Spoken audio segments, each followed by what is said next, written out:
Aldea Global.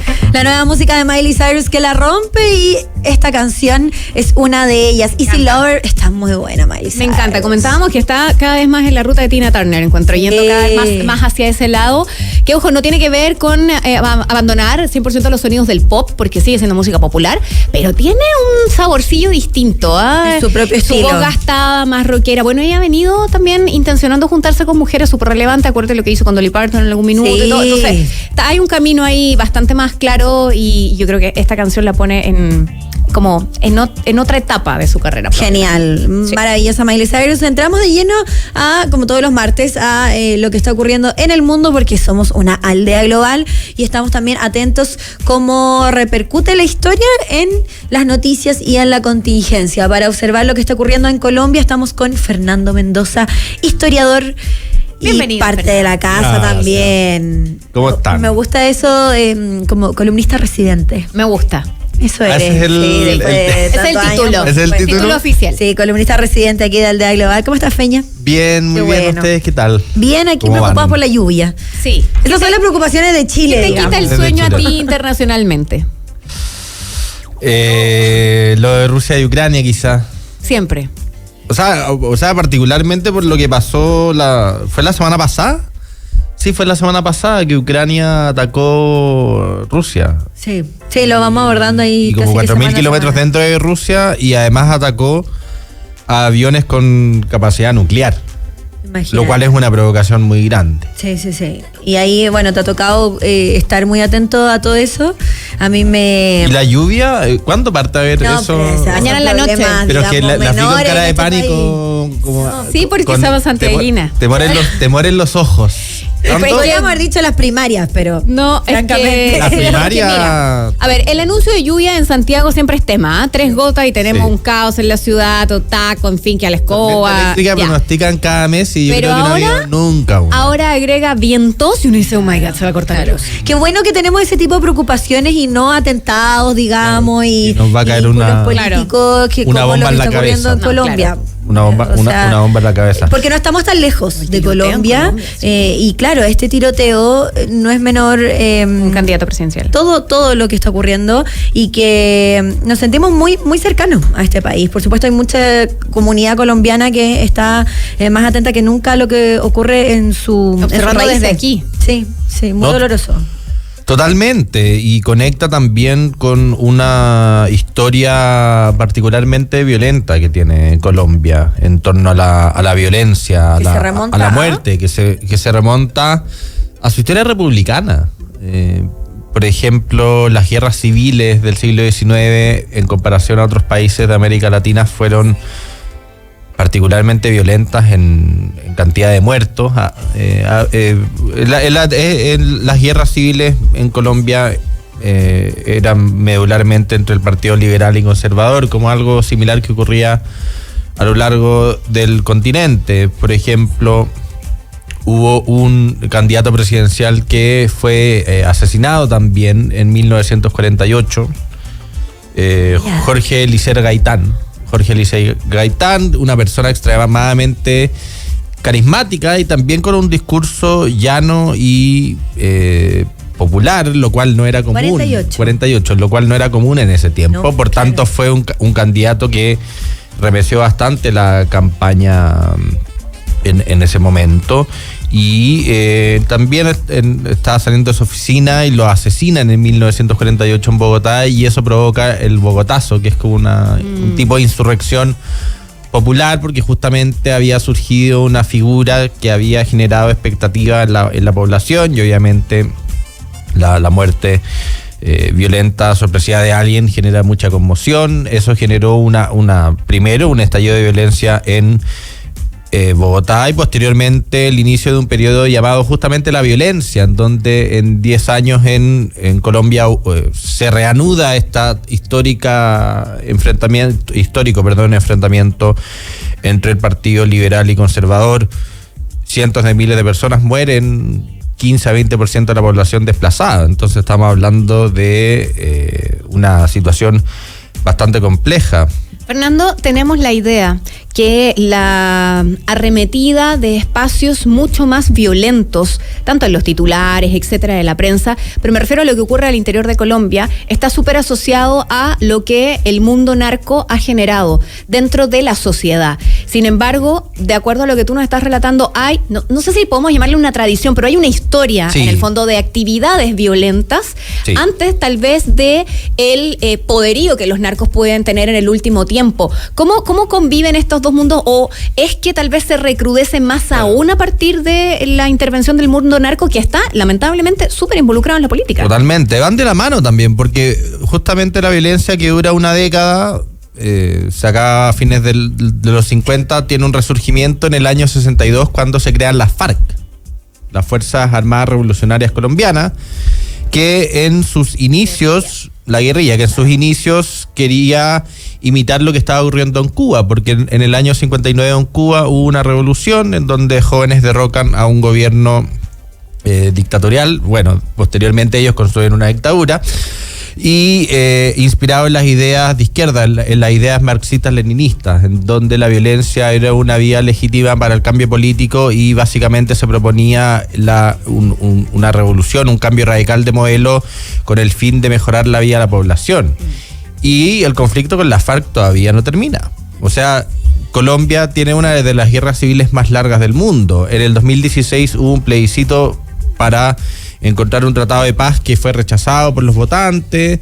Después, si bien se logró llegar a un acuerdo en donde gran parte de las FARC bajaron sus armas, todavía hay sectores de las FARC que están activos, justamente por lo que decía Rayén, por el tema del narcotráfico, porque si bien con la caída del muro de Berlín, como esta dicotomía izquierda y derecha deja de tener sentido, las FARC se mantienen justamente porque tienen el control del mercado de la cocaína, el cual es extremadamente lucrativo, y justamente en el año 89 hay otro asesinato de un candidato presidencial que quería extraditar a narcotraficantes a ser juzgado en Estados Unidos. O sea, tenemos otro ejemplo de violencia política. Y también la madre del candidato a la presidencia que fue que sufrió este atentado el domingo, también ella fue asesinada en un intento de rescate por un secuestro. Porque justamente a fines de los 80, principios de los 90, Pablo Escobar estaba en su apogeo. Sí, pues está ese vínculo. Entonces también por eso es importante, creo, destacar esta historia particularmente violenta que tiene Colombia. Y es resucitar un poco también con lo que estamos observando hoy día, resucitar cada uno de esos dolores que tiene un país como Colombia, es lo que se ha comentado, y también no solo resucitar para ellos mismos, sino que la imagen de Colombia hacia el mundo, que siempre ha sido así, y que también existe constantemente la crítica desde adentro del país, como no somos solo esto. Somos mucho más que Pablo Escobar, y que también cómo se caricaturiza desde las series, desde las películas, y desde cómo se da a conocer también este muy bonito país, pero con una historia conflictiva, por supuesto, en lo político. No, exactamente, claro, y lo de las series del narcotráfico también tuvieron como un auge hace pocos años. Sí, claro. Que eso predominaba justamente la serie de Pablo Escobar, y de alguna hora... Le voy a matar a su abuelita. Sí, y por eso, claro, como una caricatura que está viva, no importa, se la resucito y la mato de nuevo. Muy dolorosa, pero que desde la cinematografía también era difícil de mostrar, y con una perspectiva muy en particular. Exactamente, ¿no? ¿Qué significa, Fernando, lo que pasa con este atentado el fin de semana? ¿Cuál es el mensaje que hay detrás?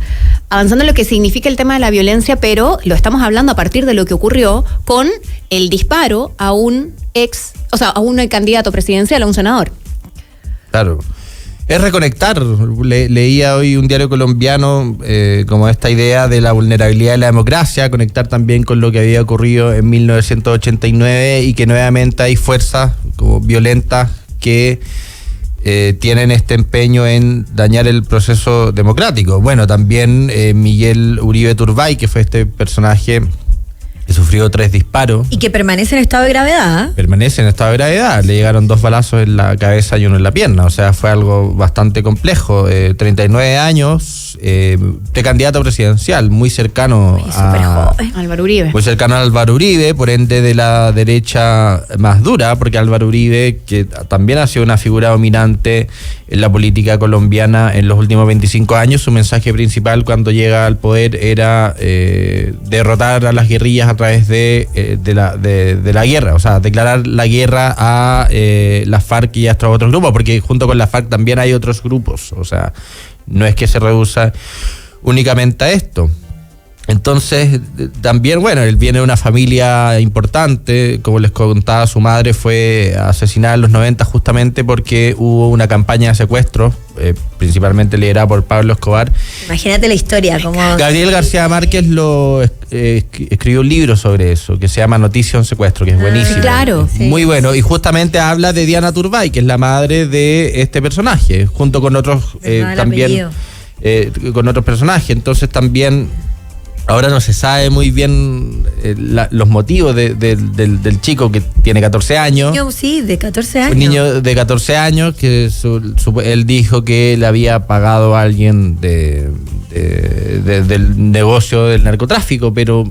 Seguramente, pero ¿de dónde realmente viene esto? Claro. ¿De dónde viene esto? O sea, realmente las FARC y otros grupos están nuevamente con una intención de volver a declararle la guerra al Estado colombiano o particularmente mostrar su oposición a grupos más duros que tuvieron esta estrategia de declararles la guerra. Entonces, Fernando, si yo hago un símil en lo que significa en el espacio de los candidatos a la presidencia, y me gustaría entender cuál es la lectura distinta. Donald Trump acusa un atentado cuando estaba en campaña y le llega un balazo que le roza la oreja o algo así. Joven también. Que también fue un joven. Luego acá tenemos un disparo a 1,5 metros de distancia, en realidad un joven con un arma de fuego, pero 6 disparos por la espalda. Hay una connotación tal vez implícita en lo que vemos, ¿no? En lo que significa el cómo ocurre el atentado, bastante tal vez más violento. No sé si se puede evaluar allí, obvio, pero ocurren de maneras distintas. Me interesa entender la lectura distinta de lo que significa un acto violento con un arma de fuego que atenta justamente contra el ejercicio de la democracia, porque son 2 candidatos presidenciales, pero uno ocurre en Estados Unidos y el otro ocurre en Colombia. ¿Cómo lo vemos desde lo que eso significa para la lectura que hace América Latina de lo que ocurre? Claro, y por ejemplo, Fernando Villavicencio, que fue un precandidato en Ecuador que fue asesinado también. O Bolsonaro, que fue acuchillado también y todavía tiene que tener operaciones constantes. Lo de Ecuador, me acuerdo que lo comentamos aquí horas después y fue una locura. Sí. Por eso, entonces... ¿Cómo reaccionan también? Yo tenía la misma duda que la Rayen, cómo reaccionan los vecinos y cómo reacciona Latinoamérica por sobre todo, pero también Estados Unidos y el mundo entero. Bueno, y además, recordando lo de Trump, fue como que nunca se habló del tema. No, pues. No, nunca se supo. En algún minuto se llegó a tejer la idea de que en realidad esto era parte de la campaña y que no era real y que se apareció con el parchecito solo algunas veces. Otras cosas. No, evidentemente el resultado es menos grave, por cierto. Sí. Obvio, porque el intento asesinato de Donald Trump, quien disparó, está en un techo muy lejos. El que hizo el atentado ahora en Colombia está mucho más cerca, o sea, está a 50 metros, está a una distancia mucho menor. Y se toman lecciones en seguridad, por supuesto. Uno dice, ¿por qué no se sigue hablando de esto? También debe ser porque Donald Trump aumentó muchísimo la seguridad ahora siendo presidente, quizás debido al atentado. No lo sabemos, pero sí llama la atención que él no ha vuelto a hablar de eso siendo presidente. Pero no puedo evitar pensar que independiente de... esto no se trata de atribuir una responsabilidad a el mismo candidato en que te baleen finalmente, pero sin duda que el escenario político puede cambiar muchísimo en la imagen de ese candidato. ¿Cómo se mueve esa escena? No, totalmente. Víctimas, victimarios, etcétera.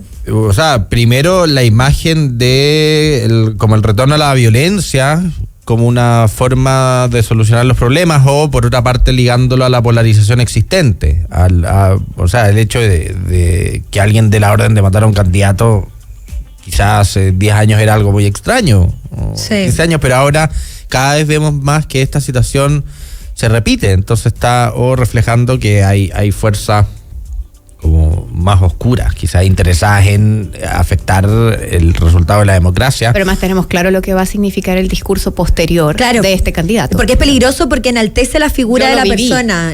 Obvio. Yo lo viví. Nada que hacer. Como la consecuencia posterior. Electoral, finalmente. Y que en el fondo eso puede ser, yo lo pienso en el escenario y por eso te preguntábamos, ¿cómo lo ven los vecinos? ¿Cómo lo ve Chile? Sin ir más lejos, estamos súper ajenos a esa realidad, afortunadamente, pero si uno dice, bueno, gané o me fui de un lado a otro con los votos y ahora esta persona va primera en las posibilidades de ganar una elección como esa, bueno, puede ser un símil a imitar. Es peligroso. No, es peligroso, obviamente, da ejemplo, y los ejemplos son potentes, sobre todo ahora con redes sociales y con un espacio de difusión muy veloz de la información y no necesariamente y también en esta época de ensimismamiento de redes sociales, de llamar la atención de quién hace como el acto, también quizás puede haber un intento de heroísmo fácil. Claro, de verificar también que tan real es la situación. O de inmolación. Sí. Como de inmolación propia, por el fenómeno de las redes sociales que exacerba la demostración del ego constantemente y su enaltecimiento. Pero también, y la seguridad en medio de todo esto. Claro, también en Chile el tema también ahora de Cast y Kaiser, de ultraderecha, también han surgido grupos anarquistas que han llamado a hacer atentados y han vuelto a introducir este discurso violento. Hubo una bomba que pusieron hace algunas semanas en Providencia de menor escala, sí, pero también de grupos anarquistas. Imagínate, sí, afuera. Pero también, en el caso que ganara un gobierno de derecha más dura, podría provocar a estos grupos anarquistas que sí han hecho ataques en el pasado a generar algún tipo de reacción más violenta, sobre todo con lo que se está viendo en el continente. Sí. Estos ejemplos de asesinatos y violencia política, que obviamente generan mucho impacto y disrupción a la agenda política. En cualquier minuto de la historia, además, ahí Feña nos hacía una perspectiva de hace muchos años atrás y cómo esto sigue siendo bastante grave. Es que de algún modo distorsiona el escenario, porque sí, aunque sea un acto que ocurre de verdad fortuitamente, o qué sé yo, no se trata de aquí tratar de poner la idea de que se hizo una especie de autoatentado, no, por supuesto, qué sé yo, pero evidentemente cambia el tono de la discusión política, totalmente, y cambia el del candidato. Cambia totalmente el tono porque le atribuye un elemento emocional. Sí. Y el voto es algo emocional. Tú conectas como esta persona podría haber muerto, podría haber desaparecido, y eso quizás te hace reflejar con tu propia vulnerabilidad, la reacción de la familia, además, y claro, y el voto es algo emocional, no es algo racional. Y qué más emocional que un intento de asesinato. A propósito de eso, hoy empieza la franja, así que vamos a ver cómo en la primaria afecta o no ese voto emotivo. Fernando Mendoza, historiador, muchas gracias. Gracias por estar aquí. Nos vemos la semana. Y nosotros ya nos vamos, viene Metrópolis Central. Me imagino que con una arenga para Chile para hoy. ¿Cómo irá la ¿cierto? cosa? Ya, hoy se gana. Siempre están enojados en ese programa. Está bien que peleen. Nosotras nos vamos a disfrutar la vida. Cuídense, que estén bien. Chao, chao.